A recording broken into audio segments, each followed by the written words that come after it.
Hello friends, मेरे स्पामिस्ट्री and astrology video channel पे आपका स्वागत है। तो आज हम एनालिसिस करेंगे सैंड का और चेक करेंगे इसमें क्या क्या नई चीज़ें हमें सीखने के लिए मिलती हैं। तो एज यूजुअल शुरू करूँगा फिंगर्स के एनालिसिस से, उसके बाद चेक करेंगे फिंगर्स की सेटिंग को एंड माउंट्स को, और सबसे लास्ट में हम चेक करेंगे लाइंस को। इस तरह से पूरे हैंड का जो एनालिसिस है हम कंप्लीट करेंगे। तो चलिए मैं शुरू करने जा रहा हूँ, साथ साथ ड्रॉ करता जाऊँगा आपके लिए ताकि आपको समझने में कोई दिक्कत ना हो। अपने हाथ की वीडियो बनवाने के लिए या फिर फ़ोन कंसल्टेशन लेने के लिए आप स्क्रीन पर दिखाए गए मेरे इस नंबर के ज़रिए संपर्क कर सकते हैं। यहाँ पर आप देख सकते हैं इनकी जो हथेली है कुछ इस तरह से एक स्क्वायरिश शेप में नज़र आ रही है, जो इंडिकेट करती है एक हार्ड वर्किंग टाइप की नेचर को। और अगर इनकी फिंगर्स को चेक किया जाए तो आप यहाँ पर देख पाएंगे फिंगर्स मीडियम लेंथ में हैं, काफ़ी थिक नज़र आ रही हैं, जिसकी वजह से नेटिव की एनर्जी एंड स्टैमिना काफ़ी अच्छा रहता है। यहाँ पर आप देख पाएंगे इनकी सभी फिंगर्स के ऊपर कुछ इस तरह की बारीक सीधी खड़ी रेखाएं मौजूद हैं। इन रेखाओं का मौजूद होना दर्शाता है कि ऐसा व्यक्ति मिलनसार स्वभाव का होगा। ऐसे व्यक्ति दूसरों के साथ बहुत अच्छे से तहजीब से पेश आने वाले होते हैं। एक बहुत अच्छी पर्सनैलिटी ऐसे व्यक्ति की आपको देखने को मिलेगी। अगर हम इनकी गुरु फिंगर को देखें तो गुरु फिंगर यहाँ पर आपको काफ़ी थिक नज़र आएगी और काफ़ी अच्छी लेंथ यहाँ पर बिल्कुल स्ट्रेट फिंगर, जो दर्शाती है कि ऐसे व्यक्ति की लीडरशिप क्वालिटीज़ अच्छी रहेंगी। ऐसे व्यक्ति ज्ञानवान होते हैं जिनकी यह फिंगर बिल्कुल स्ट्रेट हो, अच्छी थिकनेस में हो। ऐसे व्यक्ति स्पिरिचुअल माइंडेड होते हैं, धर्म कर्म के कामों में रुचि दिखाने वाले और दूसरों को गाइड करने वाली पर्सनैलिटी ऐसे व्यक्ति की आपको देखने को मिलेगी। अगर हम इनकी शनि फिंगर की बात करें तो बिल्कुल स्ट्रेट यहाँ पर इनकी शनि फिंगर नज़र आ रही है। शनि फिंगर का अच्छी थिकनेस में होना और बिल्कुल स्ट्रेट होना दर्शाता है कि ऐसा व्यक्ति काफ़ी मेहनती नेचर का होगा। ऐसे व्यक्ति डिसिप्लिन्ड होते हैं, एक अनुशासन प्रिय और न्याय प्रिय टाइप की पर्सनैलिटी ऐसे व्यक्ति की आपको जीवन में देखने को मिलेगी। और अपनी इन्हीं खूबियों की वजह से ऐसे व्यक्ति काफ़ी अच्छी प्रोग्रेस कर पाने में जीवन में कामयाब हो जाते हैं। सूर्य फिंगर को देखा जाए तो सूर्य फिंगर यहाँ पर बिल्कुल स्ट्रेट है और अच्छी थिकनेस में भी नज़र आ रही है। इस तरह की सूर्य फिंगर व्यक्ति को क्रिएटिव नेचर का बनाती है। काफ़ी अच्छी आर्टिस्टिक क्वालिटीज़ ऐसे व्यक्ति के भीतर रहती हैं, लेकिन साथ ही साथ थोड़ी सी रिस्क टेकर टाइप की पर्सनैलिटी भी आपको ऐसे व्यक्ति की नज़र आएगी। जिन लोगों की सूर्य फिंगर अच्छी लेंथ में होती है, ऐसे व्यक्ति एक अच्छी पहचान सोसाइटी में बना पाने में कामयाब रहते हैं, लेकिन साथ ही साथ रिस्क टेकर होने की वजह से कई बार अपने धन को ऐसी जगहों पर लगा देते हैं जहां पर लॉस की संभावनाएं हो, जैसे शेयर मार्केट है, क्रिप्टो करेंसीज हैं, म्यूचुअल फंड्स हैं, मल्टी लेवल मार्केटिंग है। ऐसी चीज़ों की तरफ भी व्यक्ति का रुझान आपको देखने को मिल सकता है। अगर हम इनकी मरकरी फिंगर को देखें तो यहाँ पर मरकरी फिंगर थोड़ी सी लो सेट है और साथ ही साथ एक अच्छा गैप इन दोनों फिंगर्स के बीच में आपको बनता हुआ नज़र आएगा। इस तरह का गैप खास तौर पर बुध और सूर्य फिंगर के बीच में हो तो यह व्यक्ति को इंडिपेंडेंट स्वभाव का बनाता है। ऐसे व्यक्ति थोड़े ज़िद्दी स्वभाव के भी देखे जा सकते हैं। इन लोगों की इन दोनों फिंगर्स में गैप होगा। ऐसे व्यक्ति जो काम करने की एक बार ठान लें फिर उसको कर कर ही छोड़ते हैं। थोड़ी सी रेबिलियन नेचर, थोड़ी ज़िद्दी नेचर ऐसे व्यक्ति की रहती है। और अगर हम फिंगर्स के बिल्कुल नीचे एक लाइन ड्रॉ करें तो आपको कुछ इस तरह से एक लाइन बनती हुई नज़र आएगी, जिसमें आप देख सकते हैं इनकी सूर्य फिंगर, इनकी शनि फिंगर और गुरु फिंगर तीनों की तीनों हाई सेट हैं, और जबकि यह फिंगर आपको बाकी की उंगलियों के मुकाबले नीचे से शुरू होती हुई नज़र आएगी, जिसे हम लो सेट मरकरी फिंगर कहते हैं। और इस फिंगर का लो सेट होना इंडिकेट करता है कि नेटिव थोड़ा शाई स्वभाव का हो सकता है, थोड़ी हेजिटेशन भरी नेचर आपको ऐसे व्यक्ति की देखने को मिल सकती है। जबकि इनकी मर्करी फिंगर की लंबाई अच्छी है, जिस वजह से कम्युनिकेशन स्किल्स में कोई भी दिक्कत नहीं होती। ऐसे व्यक्ति एक अच्छी पहचान सोसाइटी में बना पाने में कामयाब हो जाते हैं और अच्छे मर्करी फिंगर की वजह से ऐसे व्यक्ति जीवन में काफ़ी अच्छी प्रोग्रेस पाते हैं। ऐसे व्यक्ति बिजनेस माइंडेड भी आपको देखने को मिलेंगे। आगे बढ़ते हैं और चेक करते हैं इनके सभी माउंट्स को। उसके बाद हम चेक करेंगे इनकी सभी रेखाओं को भी। यहाँ पर आप देख सकते हैं इनका जो गुरु पर्वत का एरिया है, यह वाला हिस्सा तर्जनी उंगली के नीचे का आपको काफ़ी उभरा हुआ नजर आएगा। और गुरु पर्वत अगर किसी व्यक्ति का इस तरह से उठा हुआ हो तो यह व्यक्ति को ज्ञानवान बनाता है।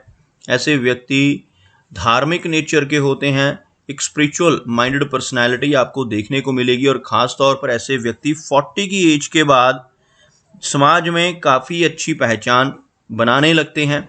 यहाँ पर आपको एक क्रॉस का चिन्ह इस एरिया में बनता हुआ नजर है। कुछ इस तरह की रेखाओं से एक क्रॉस का साइन इनके गुरु पर्वत पे बन रहा है और गुरु पर्वत पर इस तरह का चिन्ह बनना सबसे अच्छा माना जाता है हथेली में। और कहीं पर भी क्रॉस बनेगा तो उसके कुछ ना कुछ नकारात्मक प्रभाव जीवन में देखने को जरूर मिलेंगे। लेकिन गुरु पर्वत पर अगर क्रॉस बने तो यह व्यक्ति को विद्वान बनाता है, ज्ञानवान बनाता है। ऐसा व्यक्ति धन के मामले में लकी होता है, सोसाइटी में एक अच्छी पहचान बना पाता है और ऐसे व्यक्ति को 40 की एज के बाद समाज में काफ़ी अच्छा मान सम्मान भी मिलने लगता है। आप यहाँ पर देख पाएंगे एक प्रोग्रेस लाइन नज़र आ रही है। यह इनकी जीवन रेखा और मस्तिष्क रेखा से निकलकर ऊपर की तरफ चलने वाली छोटी सी ब्रांच को प्रोग्रेस लाइन कहा जाता है। और हाथ में अगर किसी के प्रोग्रेस लाइन हो तो ऐसा व्यक्ति अपने जीवन में अपने ज्ञान के बल पर बहुत अच्छी तरक्की कर पाने में कामयाब हो जाता है। अगर हम इनके शनि माउंट को देखें तो यहाँ पर शनि का पर्वत दबता हुआ नजर आ रहा है। यहाँ से आप देखेंगे सेंटर का जो शनि का एरिया है हल्का सा दबा हुआ, और शनि पर्वत का दबना अच्छा नहीं माना गया। अगर किसी व्यक्ति का शनि पर्वत दबता है तो ऐसे व्यक्ति को काफ़ी अधिक संघर्ष जीवन में शुरुआती दौर में करना पड़ता है। खास तौर पर ऐसे व्यक्ति को शनि पर्वत के दबने से करियर की शुरुआत में थोड़ी स्ट्रगल अधिक रहती है। लेकिन यहाँ पर अगर हम देखें इनके हाथ में एक अच्छी शनि रेखा भी मौजूद है। आपको ड्रॉ कर कर दिखाना चाहूँगा। इनकी जीवन रेखा से ही निकलने वाली यह शनि रेखा, जिसको पामिस्ट्री में भाग्य रेखा भी कहते हैं, यहाँ पर आप देख पाएंगे इनके हाथ में इनके शनि माउंट तक यह रेखा कंप्लीटली पहुँचती हुई कुछ इस तरह से और आगे चलकर बाईफोर्क होती हुई अब देख पाएंगे कुछ इस तरह से एक बाईफोर्क चिन्ह यहाँ पर बनता हुआ, जिसे शनि पर्वत पर काफ़ी अच्छा माना जाता है। हाथ में इस तरह की भाग्य रेखा हो तो जीवन में हर तरह की सुख सुविधाएं ऐसे व्यक्ति को मिलती हैं। और ख़ास तौर पर जब भी यह रेखा आगे चलकर इस तरह से दो भागों में बट जाए तो ऐसे व्यक्ति की ओल्ड एज काफ़ी कंफर्टेबल होती है। ओल्ड एज में पहुंचकर ऐसे व्यक्ति को धन की कमी नहीं रहती।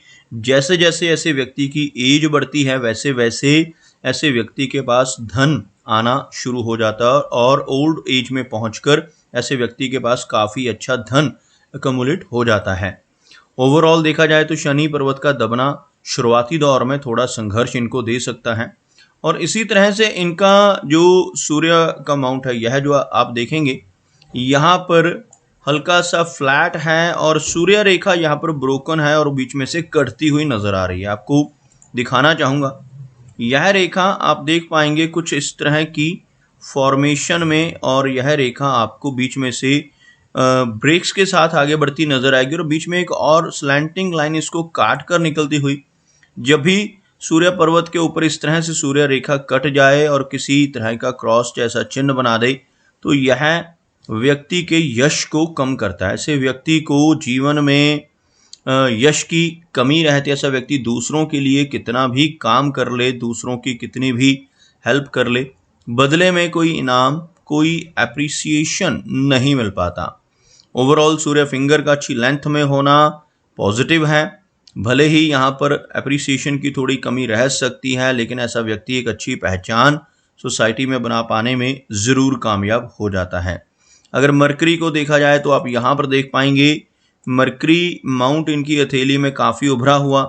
यहाँ पर एक रेखा आपको नजर आएगी जिसको मरकरी लाइन कहा जाता है। मरकरी लाइन यहाँ पर मौजूद है और मरकरी माउंट के ऊपर कुछ इस तरह की बारीक खड़ी लाइनें भी मौजूद हैं जिन्हें हम हीलिंग लाइंस के नाम से जानते हैं। मरकरी माउंट अगर किसी का उभरा हुआ हो और ऐसी मरकरी लाइन मौजूद हो तो इसकी वजह से व्यक्ति का बिजनेस एक्यूमेन स्ट्रांग होता है। ऐसा व्यक्ति अगर जॉब में भी चला जाए तो वहाँ पर भी बहुत अच्छी प्रोग्रेस अपने स्ट्रांग कम्युनिकेशन स्किल्स की वजह से कर पाता है। और अगर बिजनेस करना चाहे तो बिजनेस में अच्छा लाभ इस रेखा की वजह से मिलने की बहुत ज़्यादा संभावनाएं रहती हैं। और अगर हम इनके हाथ में बनने वाली हीलिंग लाइंस की बात करें तो आप देखेंगे ऐसी हीलिंग लाइंस अगर हाथ में मौजूद हो तो ऐसे व्यक्ति एक अच्छे सलाहकार बन सकते हैं। अपने शब्दों से, अपने कर्मों से, अपनी सलाह या कंसल्टेशन के ज़रिए लोगों की प्रॉब्लम्स को दूर करने की काबिलियत ऐसे व्यक्ति के भीतर आपको देखने को मिलेगी। अगर हम इनकी हार्ट लाइन की बात करें तो काफ़ी कर्व्ड और काफ़ी अच्छी हार्ट लाइन यहाँ पर आप देख पाएंगे। और हार्ट लाइन के अंत में इनकी भाग्य रेखा के साथ मिलकर बहुत अच्छा वी टाइप का एक सिंबल आपको बनता हुआ नजर आएगा। यह जो रेखा है अगर आप देखें यहाँ पर दो एक समान ब्रांचेस जिनकी वजह से यहाँ पर आपको एक विष्णु चिन्ह बनता हुआ नजर आएगा। और ऐसा विष्णु सिंबल अगर किसी व्यक्ति की हार्ट लाइन के अंत में बनता है तो ऐसा व्यक्ति बहुत लकी होता है। और अगर ऐसा व्यक्ति अपने जीवन में ईमानदारी के रास्ते पर चलकर काम करता रहे तो बहुत अच्छी तरक्की पाने में ज़रूर कामयाब हो जाता है। लेकिन इसके बिल्कुल ऑपोजिट अगर ऐसा व्यक्ति गलत रास्ते पर चलकर बेईमानी से, किसी तरह की चीटिंग या फ्रॉड के माध्यम से धन कमाने की कोशिश जीवन में करने लगे तो बड़ी दिक्कतें आ सकती हैं और तरक्की रुक सकती है। ओवरऑल कर्व्ड हार्ट लाइन का होना इंसान को काफ़ी ज़्यादा केयरिंग नेचर का बनाता है। ऐसे व्यक्ति थोड़े इमोशनल स्वभाव के भी आपको देखने को मिल सकते हैं। अगर इनकी मस्तिष्क रेखा की बात करें तो आप यहाँ पर देख पाएंगे माइंड लाइन मीडियम लेंथ में है और अंत में यहाँ पर एक फोर्क जैसा साइन बनाती हुई आपको नजर आएगी। जब भी मस्तिष्क रेखा के अंत में इस तरह का फोर्क बने तो यह व्यक्ति को थोड़ी ओवर थिंकिंग की समस्या दे सकता है। ऐसे व्यक्ति को थोड़ा तनाव या स्ट्रेस होने की संभावनाएं अधिक रहती हैं। और अगर ऐसा व्यक्ति जीवन में कुछ क्रिएटिव काम करने लगे, कुछ क्रिएटिविटी से जुड़ा काम करने लगे तो यह फोर्क अच्छे रिजल्ट देता है। अदरवाइज ऐसा फोर्क होने से थोड़ी ओवर थिंकिंग की समस्या और थोड़ी एंग्जाइटी या स्ट्रेस की समस्या रह सकती है। यहाँ पर इनकी मस्तिष्क रेखा में कोई मेजर प्रॉब्लम नहीं है। मस्तिष्क रेखा यहाँ पर फ्लॉलेस है जिस वजह से इनकी मेमोरी और लॉजिकल पावर अच्छी रहेगी। अगर हम इनकी लाइन ऑफ लाइफ की बात करें तो एक लंबी जीवन रेखा इनकी हथेली में यहाँ पर नज़र आ रही है। आप यहाँ पर देखेंगे कुछ इस तरह से एक लंबी रेखा यहाँ पर इनके चंद्र पर्वत तक पहुँचती हुई, बिल्कुल रिस्ट तक पहुँचती हुई लाइन और बिल्कुल क्लियर रेखा है जिस वजह से ऐसे व्यक्ति की एज लंबी रहती है। ऐसा व्यक्ति लगभग 75 से 80 के बीच तक की लाइफ को एंजॉय कर पाता है। बीच में कुछ स्ट्रेस लाइंस यहाँ पर मौजूद हैं जिनकी वजह से थोड़ा माइनर हेल्थ इश्यूज का सामना भी ऐसे व्यक्ति को करना पड़ सकता है। आप यहाँ पर देखेंगे इनके बिल्कुल जीवन रेखा के अंत में आपको एक फिश नुमा आकृति बनती हुई नजर आएगी। इस तरह से यह एक रेखा आप देख पाएंगे, कुछ ऐसा एक साइन आपको क्रिएट करती हुई नजर आएगी। और ऐसा चिन्ह जो यहाँ पर बनता है इसको केतु माउंट कहते हैं। और केतु माउंट के ऊपर ऐसा फिश जैसा चिन्ह बन जाए तो यह व्यक्ति को काफ़ी भाग्यशाली बनाता है। ऐसा साइन होने से जीवन में कई बार अचानक धन का लाभ होता है, आकस्मिक धन मिलने की संभावनाएं अधिक रहती हैं। ऐसा साइन बनने से जीवन में कई बार व्यक्ति को लॉटरी से, शेयर मार्केट से, इंश्योरेंस के ज़रिए या फिर इनहेरिटेंस यानी पुश्तैनी जमीन जायदाद के माध्यम से धन की प्राप्ति होने के योग बनते हैं। ऐसा चिन्ह होने से जीवन में लंबी दूरी की यात्राएं करने के मौके भी मिलते हैं। ऐसा व्यक्ति लाइफ में फॉरेन ट्रैवल्स भी करता है। आप यहाँ पर देखेंगे इनका वीनस का एरिया काफ़ी उठा हुआ है। शुक्र पर्वत अगर किसी व्यक्ति का इस तरह से उभरा हुआ हो तो यह जीवन में हर तरह की सुख सुविधाएं दिलवाता है। ऐसे व्यक्ति को हर तरह के कंफर्ट्स मिल पाते हैं, लेकिन यहाँ पर कुछ इस तरह की आड़ी रेखाओं का मौजूद होना अच्छा संकेत नहीं माना जाता। ऐसी रेखाएं होने से व्यक्ति को पारिवारिक समस्याओं का सामना करना पड़ सकता है और यहाँ पर फैमिली मेंबर्स की हेल्थ को या उनकी वेलबींग को लेकर भी व्यक्ति चिंतित देखा जा सकता है। अगर हम इनके चंद्र पर्वत की बात करें तो मून का एरिया काफ़ी अच्छा है, जिस वजह से यहाँ पर थोड़ी मेंटल स्टेबिलिटी रिस्टोर होने की संभावनाएं स्ट्रांग रहती हैं। जबकि मस्तिष्क रेखा थोड़ी शॉर्ट है और बाइफोक्ट है, जिस वजह से थोड़ी बेचैनी का सामना इनको करना पड़ सकता है। तो दोस्तों, ये कुछ एनालिसिस थे इनके हैंड के बारे में और मेरी कोशिश यही रहती है कि सभी सवालों के जवाब एक ही वीडियो के थ्रू दे पाऊँ, लेकिन फिर भी कोई ना कोई चिन्ह या सवाल रह जाता है। तो इनसे रिक्वेस्ट है कि अगर इनका कोई क्वेश्चन पेंडिंग है तो मुझे व्हाट्सएप पर मैसेज करें। मेरा वीडियो वॉच करने के लिए आपका बहुत बहुत धन्यवाद।